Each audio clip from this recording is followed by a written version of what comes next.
Assalamualaikum warahmatullahi wabarakatuh. Saya Isyadi Zahrani, absen 3. Saya Aulia Khalisa Sani, absen 6. Saya Konita Nafisa, absen 27. Dan saya Rajwa Zahra, absen 28. Kami dari 11 IPA 3 akan mempresentasikan bab 8, yaitu nabzah, tentang psikotropika dan pengaruhnya pada sistem jaringan. Penggunaan narkotika, psikotropika, dan zat adiktif lainnya, atau biasa kita sebut dengan nabzah, untuk berbagai tujuan sebenarnya telah ada sejak zaman dahulu kala. Masalah ini timbul bila narkotika dan obat-obatan digunakan secara berlebihan, sehingga dapat menimbulkan kecanduan. Dengan adanya penyakit-penyakit yang dapat ditularkan melalui pola hidup para pecandu, maka masalah penyalahgunaan nabzah menjadi semakin serius. Lebih memprihatinkan lagi bila yang kecanduan adalah remaja yang merupakan masa depan bangsa. Karena penyalahgunaan nabzah ini sangat berpengaruh terhadap kesehatan, sosial, dan ekonomi suatu bangsa. Banyak upaya-upaya yang telah dilakukan untuk memberantas oknum-oknum yang telah menyalahgunakan narkoba. Namun semakin hari jumlah pemakai narkoba terus bertambah. Oleh karena itu, perlu adanya pengertian dari masing-masing individu untuk menyadari betul dampak dari penggunaan narkoba, alkohol, psikotropika, dan zat adiktif lainnya atau nabzah. Yang pertama adalah pengertian nabzah. Nabzah adalah singkatan dari narkotika, psikotropika, dan zat adiktif lainnya. Nabzah merupakan zat kimia atau obat, bisa alami maupun sintetik atau buatan, yang jika disalahgunakan dapat menimbulkan efek ketergantungan dan merusak pikiran serta fisik tubuh pemakainya. Nabzah sama dengan narkoba. Namun istilah nabzah biasa digunakan oleh praktisi medis dan rehabilitasi, sedangkan istilah narkoba ini lebih familiar di kalangan aparat dan penegak hukum. Yang kedua adalah nabzah berdasarkan pengaruhnya. Terbagi menjadi 3, yaitu stimulan, depresan, dan halusinogen. Yang pertama stimulan. Obat jenis stimulan ini dapat meningkatkan aktivitas tubuh secara tidak normal. Obat jenis stimulan ini dapat meningkatkan efek neurotransmitter dopamin yang mengakibatkan otak terus terstimulasi untuk beraktivitas. Obat jenis ini bersifat simpatomimetik, yaitu mempengaruhi sistem saraf simpatik. Efek dari stimulan sendiri adalah mengurangi rasa kantuk karena lelah, mengurangi nafsu makan, tekanan darah dan denyut jantung meningkat, mengerutkan urat nadi, dan dapat membesarkan pupil mata. Contohnya adalah kokain, ekstasi atau sabu-sabu, amfetamin, nikotin, dan kafein. Selanjutnya ada depresan atau sedatif. Depresan dapat menurunkan aktivitas tubuh secara berlebihan. Obat jenis depresan dapat meningkatkan efek dari neurotransmitter inhibisi seperti GABA. Karena jika GABA ini tinggi, maka dapat menurunkan fungsi tubuh. Efek dari depresan ini adalah dapat merasa tenang, bahagia, sulit fokus, hilang kesadaran, mati rasa, dan dapat menyebabkan sistem pernafasan gagal bekerja. Contohnya ada opium yang terdiri dari heroin, morfin, kodein, barbiturat, alkohol, dan ganja. Yang ketiga adalah halusinogen. Halusinogen dapat menyebabkan halusinasi. Obat jenis halusinogen dapat meningkatkan efek dari neurotransmitter serotonin yang dapat mengacaukan penerjemahan impuls di otak. Efeknya adalah halusinasi, berbicara tidak jelas, tidak dapat merespon dengan baik, dan merasa terlepas dari dunia nyata. Contohnya ada LSD, LSA, PCP atau fencyclidine, silobin, dan silosin yang berasal dari jamur.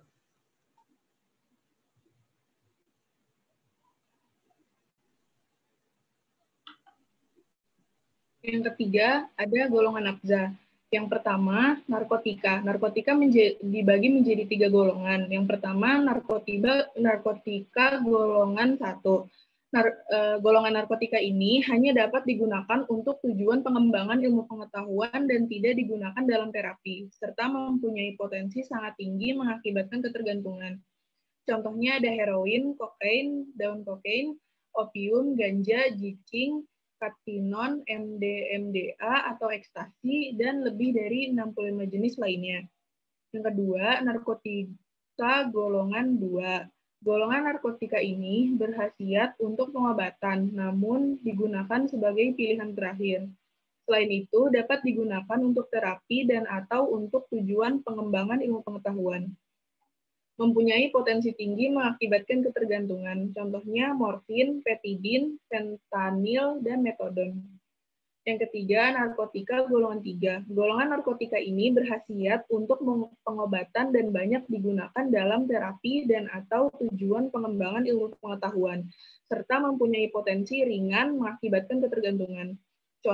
Contohnya kodein, buprenorfin, etilmorfina, nikokodina, kolkodina, propiram, dan ada 13 macam termasuk beberapa campuran lainnya.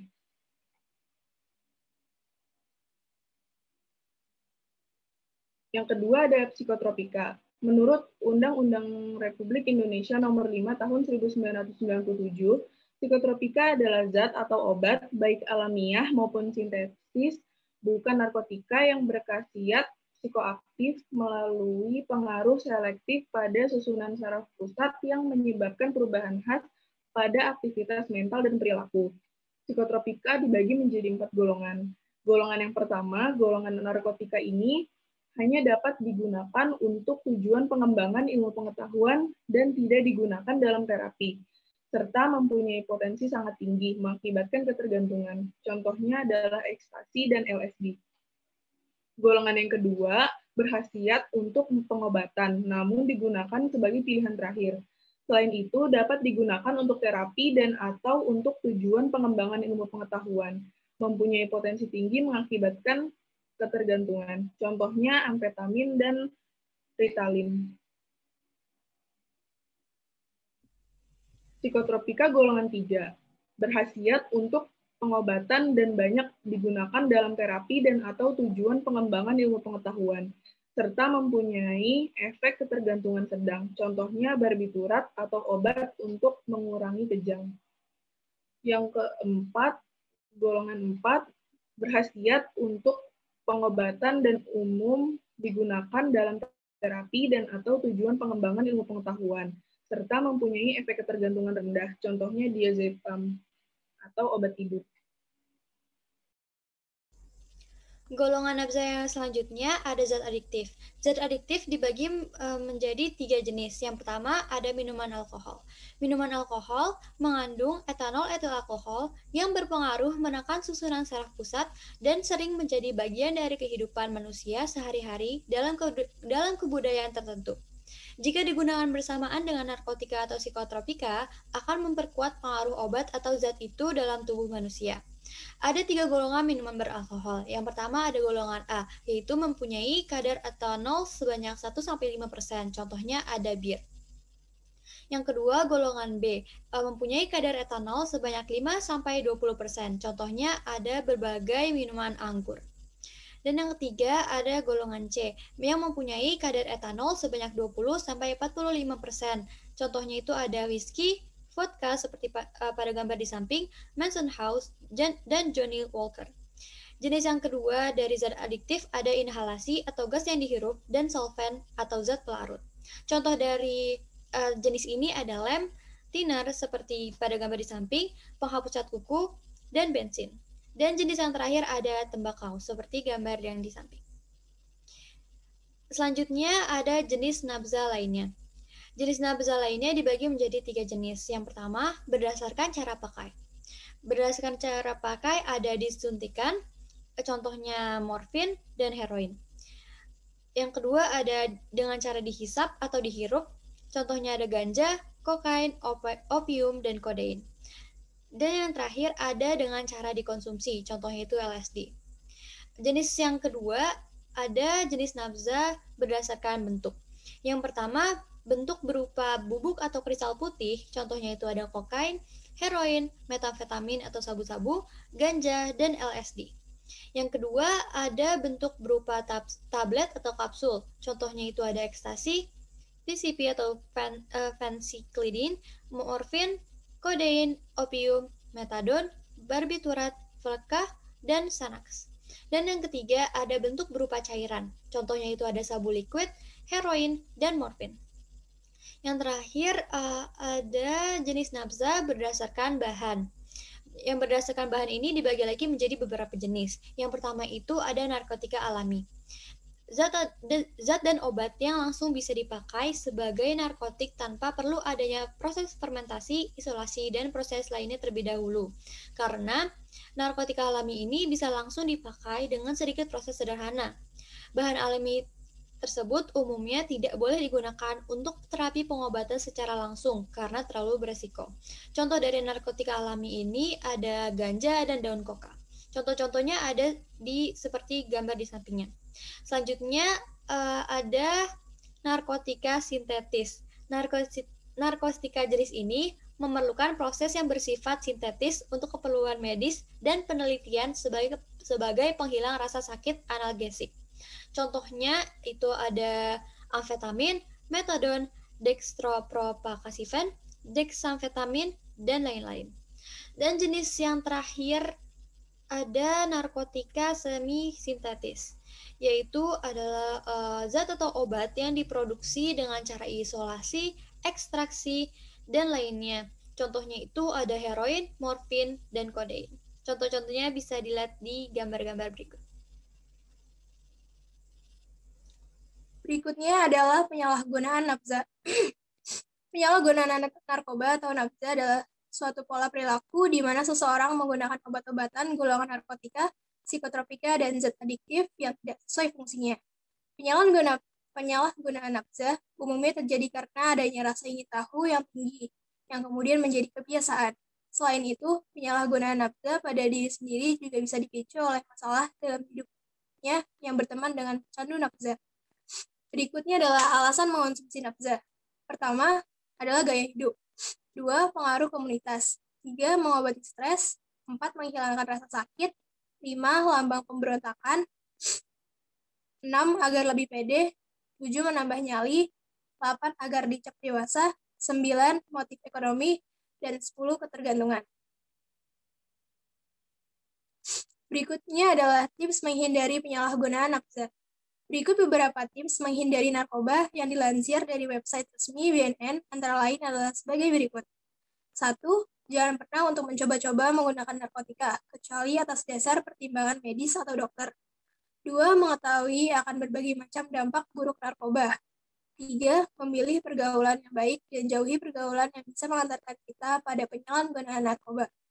4. Memiliki kegiatan-kegiatan yang positif, seperti berolahraga ataupun mengikuti kegiatan-kegiatan organisasi yang memberikan pengaruh positif baik kepada kita. 5. Selalu ingatkan bahwasanya ancaman hukuman untuk penyalahgunaan narkoba, apalagi bagi pengedar narkoba, adalah lembaga pemasyarakatan. 6. Gunakan waktu dan tempat yang aman. Jangan keluyuran pada saat malam-malam. Yang terakhir adalah, bila mempunyai masalah, maka cari jalan keluar yang baik dan jangan menjadikan narkoba sebagai jalan pelarian.